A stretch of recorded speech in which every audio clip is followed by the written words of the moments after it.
Chapter 19, A Cry for Help. As Bess peered at the strange note which Nancy had received, she said, "More than one person may come to get the Moonstone back. And if they're husky men, we wouldn't stand a chance." George looked at her cousin disdainfully. "Why not? We're not weaklings." "They might be armed," Bess cautioned. Nancy thought only one person would appear. "I have an idea someone in the gang took the Moonstone and sent it to me. We know now it actually belongs to Raspin, and I think he has ordered the person who sent the stone to get it back quickly." "In any case, Nancy, you have stolen property," Bess said. "The quicker you get rid of it, the better." Nancy agreed that the rightful owner should have the Moonstone back, but thought Raspin should put in a claim for it himself. "He wouldn't dare do that," said Bess. "Exactly," Nancy replied. "Therefore, we'll know that whoever comes tonight is in some way connected with Raspin." George remarked that there was one fact still unexplained. Why did this mysterious person call himself the Well-Wisher? "That doesn't sound like one of the gang. Rather a person who is on your side." "I admit it's all very contradictory," said Nancy.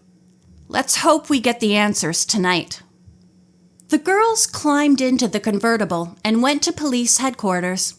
Fortunately, Chief Burke was there, and they were ushered into his office at once.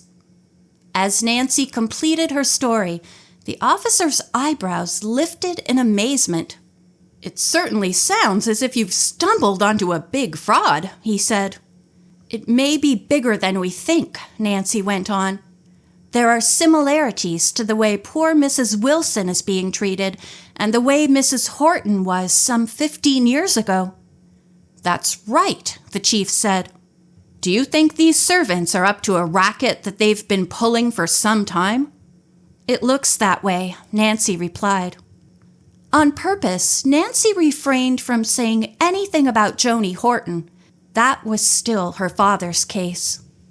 The officer said he would send 2 squad cars out to Mrs. Wilson's home at once.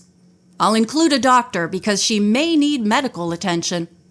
Nancy asked, "May we go along?" Chief Burke smiled. "I can't blame you for wanting to see this case through, but I don't want you to get hurt. Suppose you trail the police cars, but stay in the background." He went on to say that his men would confront the Omans with what Nancy had told him, and he hoped for a confession from the couple. "Actually, we have no conclusive evidence on which to arrest them, but maybe we can get some." Nancy was glad that the 2 squad cars drove to Mrs. Wilson's without using sirens or giving any other warning of their approach. She followed in her convertible. When the 2 dark sedans parked in the driveway, out of sight of the house, she stopped behind them. In a short time, the police had surrounded the old house. Tensely, the 3 girls watched from behind the big trees along the driveway. A plainclothesman went to the front door and lifted the knocker. There was no answer, but suddenly the anxious group heard a faint cry for help. "That must have been from Mrs. Wilson," said Bess, clutching Nancy's arm. A few seconds later, a loud order came from an upstairs room. "Be quiet and sign for this." A woman's scream followed, and another cry for help. Again the plainclothesman pounded loudly on the door, demanding, "Open up! Police!" When there was no response to further commands, 2 other policemen and the doctor joined the plainclothesman. Together, they broke down the door with their shoulders. The men swarmed into the house. The girls waited anxiously. "What do you suppose is happening in there?" Bess asked. Nancy and George did not answer her. They were listening for further sounds from the house. Fully 5 minutes went by, and they still heard nothing. Then the plainclothesman reappeared. "You can come in now," he called to the girls. He led the way into the hall and up the front stairway. The detective indicated an open bedroom. Nancy and her friends entered. "You!" a handcuffed man cried out. He was the person who had posed as Mr. Seaman. He glared malevolently at Nancy. The young sleuth ignored him and gazed at the two women in the room. One, evidently Mrs. Oman, was also handcuffed. On a large, old-fashioned bed lay an emaciated-looking elderly woman. The doctor sat beside her. "This is Mrs. Wilson," he said, and told her, "These are the girls who saved your life." The woman smiled wanly and said in a weak voice, "I thank you, and I am glad these wicked servants have been caught." The doctor said Mrs. Wilson would be removed to a hospital and with proper food and good care would be all right. The police, meanwhile, had been examining things in the room. They had found an open checkbook on a New York City bank. 6 of these checks have been filled in, all for large amounts, said the officer in charge. They are made out to various people with notations on the stubs to indicate purchases like antiques and a garden tractor, which Mrs. Wilson says she has not purchased.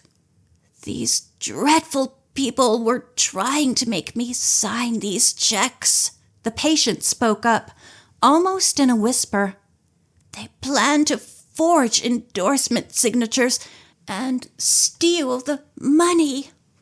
The detective asked Mrs. Wilson how she happened to have such a sizable account by mail in one bank. "The Omans forced me to move my accounts from various savings banks," she answered. "They deposited them in one checking account, and all checks were drawn from that." The doctor gently patted the woman's hands. "Don't try to tell any more now," he said. "The police have enough evidence to take Mr. and Mrs. Oman to jail. When you feel better, you can testify against them."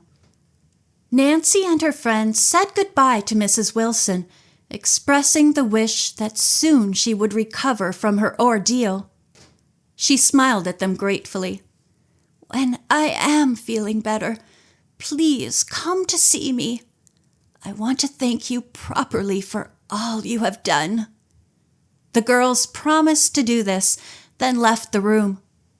They learned from the plainclothesman that the police would occupy the house and patrol the grounds to catch Rudy Raspin if he should return. "He's supposed to arrive tomorrow," Nancy told the detective, "but I hope you won't have to wait that long."